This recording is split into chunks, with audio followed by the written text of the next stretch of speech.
ஃப்ளைட்டில் பயணம் செய்கிறப்போ பக்கத்து சீட்டுக்கார எந்த காலேஜ் பிரதர்னு கேட்டால் ஜமால் முகமது காலேஜ்னு நீங்கள் சொல்ல, நானும் அதே காலேஜ் ஸ்டூடெண்ட், நான் இப்போ இஸ்ரேலில் இருக்கேன், செக்ரட்டரியேட்டில் பெரிய பதவியில் இருக்கேன்னு சொல்கிறப்போ ஒரு பெருமிதம் தெரியுமில்ல, அதுதான் இந்த காலேஜுடைய கெத்து.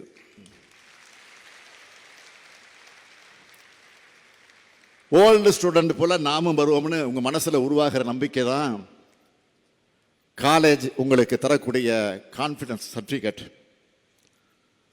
உங்களுடைய முன்னாள் மாணவர்கள் லிஸ்ட்டில் பல ஐஏஎஸ் ஐபிஎஸ் அதிகாரிகள் நீதிபதிகள் கூட இருக்காங்க.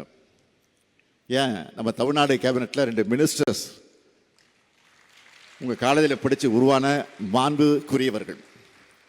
ஒருவர் மாண்புமிகு கே நேரு, மற்றொருவர் மாண்புமிகு எம்ஆர்கே பன்னீர்செல்வம்.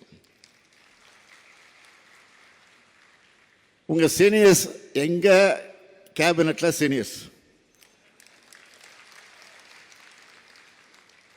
நாளைக்கு உங்களிலிருந்து சிலர் கூட இந்த லிஸ்ட்டில் வரணும். தமிழ்நாட்டினுடைய வளர்ச்சிக்கு உறுதுணையாக இருக்கலாம். ஓரணியில் தமிழ்நாடு நின்னா தமிழ்நாட்டை யாராலும் வீழ்த்த முடியாது. நான் அரசியல் பேசலை, மாணவர்களுக்கு நிச்சயம் அரசியல் புரிதல் இருக்கணும்னு பேசுகிறேன்.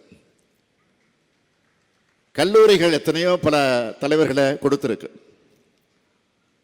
அப்படி இந்த கல்லூரி கொடுத்த பேராசிரியர் ஐயா காதர் மைதீன் அவர்கள்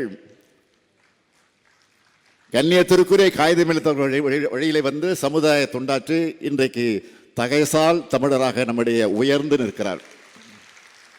பிளே ஸ்டோர் மற்றும் ஆப் ஸ்டோரில் இருந்து பாலிமர் செயலியை QR கோடு மூலம் பதிவிறக்கம் செய்யுங்கள்.